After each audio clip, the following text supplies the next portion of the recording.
ಅದಾದ್ಮೇಲೆ dead body ಸಿಕ್ಕಿದ ಮೇಲೂ ಪೋಸ್ಟ್ ಮಾರ್ಟಮ್ ಡಿಲೇ ಮಾಡ್ತಾರೆ. ಸೊ ಹೀಗೆ ತನಿಖೆಯ ಪ್ರತಿ ಹಂತದಲ್ಲೂ ಕೂಡ ಅನುಮಾನ ವ್ಯಕ್ತ ಆಗುತ್ತೆ ಅಂತ ಸಿ.ವಿ. ನಾಗೇಶ್ ಶಂಕೆ ವ್ಯಕ್ತಪಡಿಸ್ತಾ ಇದ್ದಾರೆ. ಅಂದ್ರೆ ಪೊಲೀಸರ ತನಿಖೆಯ ಪ್ರತಿ ಹಂತದಲ್ಲೂ ಕೂಡ ತಪ್ಪಿದೆ, ದುರುದ್ದೇಶಪೂರ್ವಕವಾಗಿ ಇದೆ ಅನ್ನೋದು ಸಿ.ವಿ. ನಾಗೇಶ್ ಅವರ ವಾದ. ದರ್ಶನ್ ಅವ್ರನ್ನ ಸಿಕ್ಕಾಕ್ಸ್ಬೇಕು ಅಂತಾನೆ ಬಿಲ್ಡ್ ಮಾಡಿರೋದಿದು ಅನ್ನುವಂಥದ್ದು ಸಿ.ವಿ. ನಾಗೇಶ್ ಅವರ ವಾದ. ಚಾರ್ಜ್ ಶೀಟ್ ಸಲ್ಲಿಕೆ ಮಾಡುವಾಗ್ಲೇನೆ, ತನಿಖೆ ಮಾಡುವಾಗ್ಲೇನೆ ಪೊಲೀಸರು ಸರಿಯಾಗಿ ಮಾಡಿಲ್ಲ, ಅಂದರೆ ನಿಷ್ಪಕ್ಷಪಾತವಾಗಿ ಮಾಡಿಲ್ಲ, ಒನ್ ಸೈಡೆಡ್ ಮಾಡಿದ್ದಾರೆ ಅನ್ನೋಂಥದ್ದನ್ನ ಸಿ.ವಿ. ನಾಗೇಶ್ ಹೇಳ್ತಾ ಇದ್ದಾರೆ. ಪಾಯಿಂಟ್ ಬೈ ಪಾಯಿಂಟ್ ಹೇಳ್ತಾ ಇದ್ದಾರೆ. ಎಲ್ಲೆಲ್ಲಿ ಲೂಪ್ ಹೋಲ್ ಇದೆ, ಹೇಗೆ ಸರಿಯಾಗಿ ಮಾಡಬೇಕಾಗಿತ್ತು, ತಮಗ್ ಬೇಕಾದಾಗ ಮಾಡಿದ್ದಾರೆ ಪೊಲೀಸ್ನವರು ಅನ್ನೋದು ಸಿ.ವಿ. ನಾಗೇಶ್ ಅವರ ವಾದದ ತಿರುಳು. ಬ್ಲಡ್ ಸ್ಯಾಂಪಲ್ ಬಗ್ಗೆ ಮಾತಾಡ್ತಾರೆ. ಅದ್ರಲ್ಲಿ ರಿಕವರಿ ಆಗಿರೋದು ನಾರ್ಮಲ್ ಮಣ್ಣು ತಗೊಂಡಿರ್ತಾರೆ. ಚಾರ್ಜ್ ಶೀಟ್ ಅಲ್ಲಿ ಆ ಮಣ್ಣಲ್ಲಿ ರಕ್ತದ ಕಲೆ ಇದೆ ಅಂತ ಉಲ್ಲೇಖ ಮಾಡಿದ್ದಾರೆ. ಆದ್ರೆ ಆಕ್ಚುಲಿ ಆ ಮಣ್ಣಲ್ಲಿ ರಕ್ತದ ಕಲೆ ಇದೆಯಾ ಇಲ್ವಾ ಗೊತ್ತಿಲ್ಲ, ಅದು ಇಲ್ಲ ಅಂತ ಸಿ.ವಿ. ನಾಗೇಶ್ ಅವರು ಹೇಳ್ತಾ ಇದ್ದಾರೆ. ದರ್ಶನ್ ಪರ ವೀಕ್ಷಕರೇ, ಸಿ.ವಿ. ನಾಗೇಶ್ ಪ್ರಬಲ ವಾದ ಮಂಡನೆ ಮಾಡ್ತಾ ಇದ್ದಾರೆ. ಅತ್ಯಂತ ಪ್ರಬಲ ವಾದ ಮಂಡನೆ ಮಾಡ್ತಾ ಇದ್ದಾರೆ. ಇಡೀ ಕೇಸ್ಗೆ ಸಿ.ವಿ. ನಾಗೇಶ್ ವಾದ ಬಿಗ್ಗೆಸ್ಟ್ ಟ್ವಿಸ್ಟ್ ಕೊಡುತ್ತಾ ಗೊತ್ತಿಲ್ಲ, ಅತ್ಯಂತ ಕುತೂಹಲಕಾರಿಯಾಗಿದೆ. PSI ವಿನಯ್ ಪಾತ್ರದ ಬಗ್ಗೆ ಪಾಯಿಂಟ್ ಬೈ ಪಾಯಿಂಟ್ ಪ್ರಶ್ನೆ ಮಾಡ್ತಾ ಹೋಗ್ತಾ ಇದ್ದಾರೆ. ಹಾಗಾದ್ರೆ ದರ್ಶನ್ ಬೇಲ್ಗೆ ಮುಹೂರ್ತ ಫಿಕ್ಸ್ ಆಯ್ತಾ? ಕಾನೂನೇನು ಹೇಳುತ್ತೆ? ಸಾಕ್ಷ್ಯಗಳ ಆಧಾರದ ಮೇಲೆ ಬೇಲ್ ಸಿಗೋದು ಸಿಗದೆ ಇರೋದು ನಡೆಯುತ್ತೆ. ಆದ್ರೆ ಚಾರ್ಜ್ ಶೀಟ್ ನಲ್ಲಿ ಉಲ್ಲೇಖ ಆಗಿರುವಂತಹ ಸಾಕ್ಷ್ಯಗಳನ್ನ ಒಂದೊಂದೇ ಬ್ರೇಕ್ ಡೌನ್ ಮಾಡ್ತಾ ಹೋಗ್ತಾ ಇದ್ದಾರೆ ಸಿ.ವಿ. ನಾಗೇಶ್. ಹೇಗೆ ಆ ಸಾಕ್ಷ್ಯಗಳು ಬಿಲ್ಡ್ ಮಾಡಿರ್ತಕ್ಕಂಥದ್ದು, ಹೇಗೆ ನಕಲಿ ಸಾಕ್ಷ್ಯಗಳದು ಅಂತ ಸಿ.ವಿ. ನಾಗೇಶ್ ತಮ್ಮ ವಾದವನ್ನ ಮಂಡಿಸ್ತಾ ಹೋಗ್ತಾ ಇದ್ದಾರೆ. ಪೊಲೀಸರು ಉದ್ದೇಶ ಪೂರ್ವಕವಾಗಿ ದರ್ಶನ್ ವಿರುದ್ಧ ಸಾಕ್ಷ್ಯಗಳನ್ನ, ಸುಳ್ಳು ಸಾಕ್ಷ್ಯಗಳನ್ನ ಬಿಲ್ಡ್ ಮಾಡಿದ್ದಾರೆ ಹೇಗೆ ಅಂತ ಆ ಸನ್ನಿವೇಶವನ್ನ, ಸಂದರ್ಭವನ್ನ ತಮ್ಮ ಸಾಕ್ಷಿಗಳ ಸಮೇತ ಸಿ.ವಿ. ನಾಗೇಶ್ ಕಟ್ಟಿಕೊಡ್ತಾ ಹೋಗ್ತಾ ಇದ್ದಾರೆ ಕೋರ್ಟ್ನಲ್ಲಿ. ವಿನಯ್ ಫೋನ್ ರಿಕವರಿ ಮಾಡಲಿಲ್ಲ, ವಿನಯ್ ಫೋನ್ ನ FSL ಕಳಿಸ್ಲಿಲ್ಲ, ವಿನಯ್ನ ಅರೆಸ್ಟ್ ಮಾಡಲಿಲ್ಲ. 122 ಸಾರಿ ಪ್ರದೋಷ್ ಫೋನ್ ಮಾಡಿದ್ರು ಕೂಡ 8ನೇ ತಾರೀಕೆ ವಿನಯ್ಗೆ ರಾತ್ರಿನೇ ವಿಷಯ ಗೊತ್ತಿದ್ರು ಕೂಡ ಯಾಕೆ ಚಾರ್ಜ್ ತಗೊಳ್ಳಿಲ್ಲ, ಯಾಕೆ ಆಕ್ಷನ್ ತಗೊಳ್ಳಿಲ್ಲ? ಪ್ರತಿ ನಿಮಿಷದಲ್ಲೂ ತನಿಖೆಯಲ್ಲಿ ತಪ್ಪಾಗಿದೆ, ಸ್ಥಳ ಮಹಜರು ಮಾಡೋದಕ್ಕೆ ಗುರುತು ಅವಶ್ಯಕವೇ ಅಂತ ಕೇಳ್ತಾ ಇದ್ದಾರೆ. 3 ದಿನ ಇಂಥ ಒಂದು ಇಂಪಾರ್ಟೆಂಟ್ ಕೇಸಲ್ಲಿ 3 ದಿನ ಯಾಕ್ರಿ ಡಿಲೇ ಮಾಡಿದ್ರು? ಸ್ಥಳ ಮಹಜರು ಮಾಡೋದ್ರಲ್ಲಿ ಸಿ.ವಿ. ನಾಗೇಶ್ ಅತ್ಯಂತ ಪ್ರಬಲ ಪ್ರಶ್ನೆ ಎತ್ತುತ್ತಾ ಇದ್ದಾರೆ. ವೀಕ್ಷಕರೇ, ನಾವು ನೋಡ್ತಾ ಇದ್ವಿ ರೇಣುಕಾಸ್ವಾಮಿ ಶವ ಸಿಕ್ಕಿದ್ದು ಕೂಡ 2 ದಿನ ತಡವಾಗಿ. ಯಾಕೆ ಅಷ್ಟು ಡಿಲೇ ಆಯ್ತು? ಆ ಶವ ಸಿಕ್ಕಿದ ಮೇಲೆ ಮರಣೋತ್ತರ ಪರೀಕ್ಷೆಗೆ ಮತ್ತಷ್ಟು ಡಿಲೇ ಆಯ್ತು. ಮರಣೋತ್ತರ ಪರೀಕ್ಷೆ ಆದ್ಮೇಲೆ ಸ್ಥಳ ಮಹಜರು ಮಾಡೋದಕ್ಕೆ ಇನ್ನಷ್ಟು ಡಿಲೇ ಆಯ್ತು. 3 ದಿನ ತಡ ಆಯ್ತು. ಯಾಕೆ ಇಷ್ಟೊಂದು ಡಿಲೇ ಅನ್ನೋಂಥ ಪ್ರಶ್ನೆನ ಎತ್ತುತ್ತಾ ಇದ್ದಾರೆ. ಅಷ್ಟೆಲ್ಲ ಆವಾಗ ಆ ಡಿಲೇ ಆದ ಟೈಮಲ್ಲಿ ಪೊಲೀಸರು ಏನೆಲ್ಲ ಮಾಡಿದ್ರು ಗೋಲ್ಮಾಲ್ ಅಂತ ಸಿ.ವಿ. ನಾಗೇಶ್ ತಮ್ಮ ವಾದವನ್ನ ಮಂಡನೆ ಮಾಡಿದ್ದಾರೆ. ಇಲ್ಲಿ ಪೊಲೀಸರು ತಪ್ಪು ಮಾಡಿದಾರೋ ಇಲ್ವೋ ಅದನ್ನೆಲ್ಲ ನ್ಯಾಯಾಲಯವೇ ನಿರ್ಧಾರ ಮಾಡಬೇಕಾಗತ್ತೆ.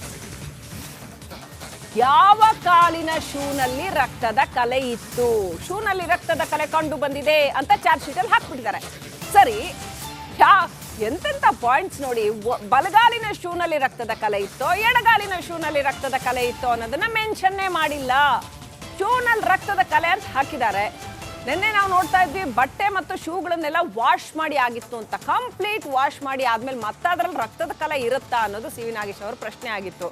ಜೊತೆಗೆ ಶೂನಲ್ಲಿ ರಕ್ತದ ಕಲೆ ಅಂತ ಒಂದು ಜನರಲ್ ಆಗಿ ಮೆನ್ಷನ್ ಮಾಡಿದ್ದಾರೆ.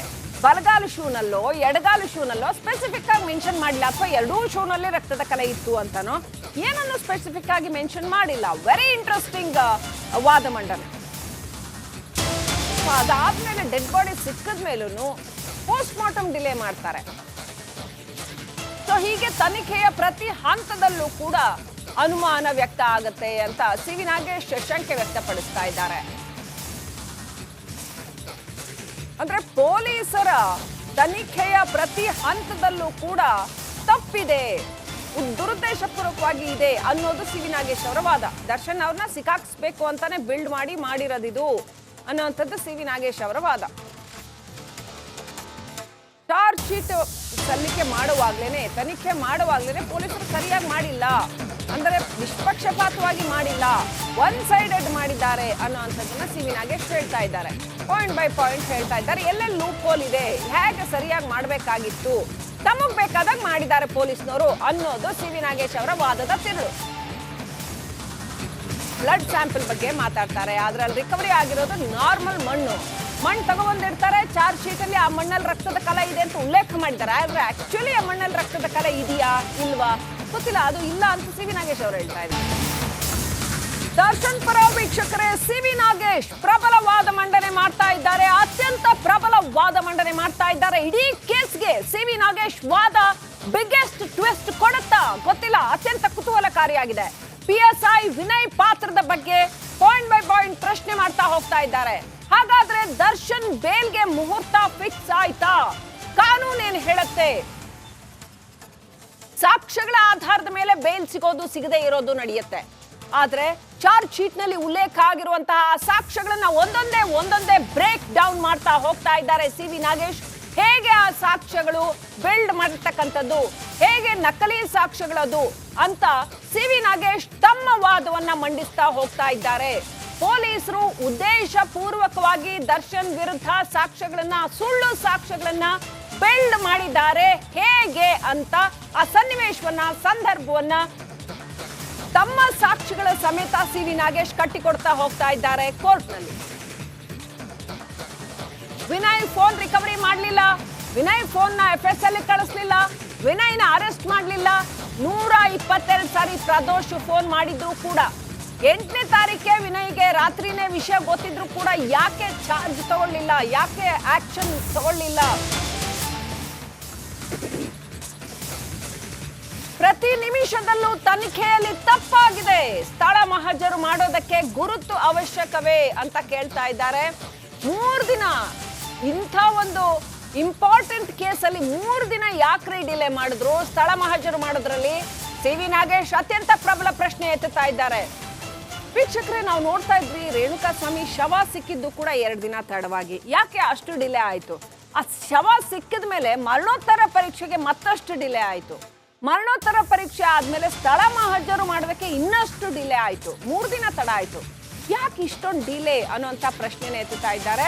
ಅಷ್ಟೆಲ್ಲ ಆವಾಗ ಆ ಡಿಲೇ ಆದ ಟೈಮಲ್ಲಿ ಪೊಲೀಸರು ಏನೆಲ್ಲ ಮಾಡಿದ್ರು ಗೋಲ್ಮಾಲ್ ಅಂತ ಸಿ ವಿ ನಾಗೇಶ್ ತಮ್ಮ ವಾದವನ್ನ ಮಂಡನೆ ಮಾಡಿದ್ದಾರೆ. ಇಲ್ಲಿ ಪೊಲೀಸರು ತಪ್ಪು ಮಾಡಿದಾರೋ ಇಲ್ವೋ ಅದನ್ನೆಲ್ಲ ನ್ಯಾಯಾಲಯವೇ ನಿರ್ಧಾರ ಮಾಡಬೇಕಾಗತ್ತೆ. ಯಾವ ಕಾಲಿನ ಶೂನಲ್ಲಿ ರಕ್ತದ ಕಲೆ ಇತ್ತು, ಶೂನಲ್ಲಿ ರಕ್ತದ ಕಲೆ ಕಂಡು ಬಂದಿದೆ ಅಂತ ಚಾರ್ಜ್ ಶೀಟ್ ಅಲ್ಲಿ ಹಾಕ್ಬಿಟ್ಟಿದ್ದಾರೆ. ಸರಿ, ಎಂತೆಂತ ಪಾಯಿಂಟ್ಸ್ ನೋಡಿ. ಬಲಗಾಲಿನ ಶೂನಲ್ಲಿ ರಕ್ತದ ಕಲೆ ಇತ್ತೋ, ಎಡಗಾಲಿನ ಶೂನಲ್ಲಿ ರಕ್ತದ ಕಲೆ ಇತ್ತೋ ಅನ್ನೋದನ್ನ ಮೆನ್ಷನ್ನೇ ಮಾಡಿಲ್ಲ. ಶೂನಲ್ಲಿ ರಕ್ತದ ಕಲೆ ಅಂತ ಹಾಕಿದ್ದಾರೆ. ನಿನ್ನೆ ನಾವು ನೋಡ್ತಾ ಇದ್ವಿ ಬಟ್ಟೆ ಮತ್ತು ಶೂಗಳನ್ನೆಲ್ಲ ವಾಶ್ ಮಾಡಿ ಆಗಿತ್ತು ಅಂತ. ಕಂಪ್ಲೀಟ್ ವಾಶ್ ಮಾಡಿ ಆದ್ಮೇಲೆ ಮತ್ತೆ ಅದ್ರಲ್ಲಿ ರಕ್ತದ ಕಲೆ ಇರುತ್ತಾ ಅನ್ನೋದು ಸಿ ವಿ ನಾಗೇಶ್ ಅವರ ಪ್ರಶ್ನೆ ಆಗಿತ್ತು. ಜೊತೆಗೆ ಶೂನಲ್ಲಿ ರಕ್ತದ ಕಲೆ ಅಂತ ಒಂದು ಜನರಲ್ ಆಗಿ ಮೆನ್ಷನ್ ಮಾಡಿದ್ದಾರೆ. ಬಲಗಾಲು ಶೂನಲ್ಲೋ ಎಡಗಾಲು ಶೂನಲ್ಲೋ ಸ್ಪೆಸಿಫಿಕ್ ಆಗಿ ಮೆನ್ಷನ್ ಮಾಡಿಲ್ಲ. ಅಥವಾ 2 ಶೂನಲ್ಲಿ ರಕ್ತದ ಕಲೆ ಇತ್ತು ಅಂತಾನೋ ಏನನ್ನು ಸ್ಪೆಸಿಫಿಕ್ ಆಗಿ ಮೆನ್ಷನ್ ಮಾಡಿಲ್ಲ. ವೆರಿ ಇಂಟ್ರೆಸ್ಟಿಂಗ್ ವಾದ ಮಂಡನೆ.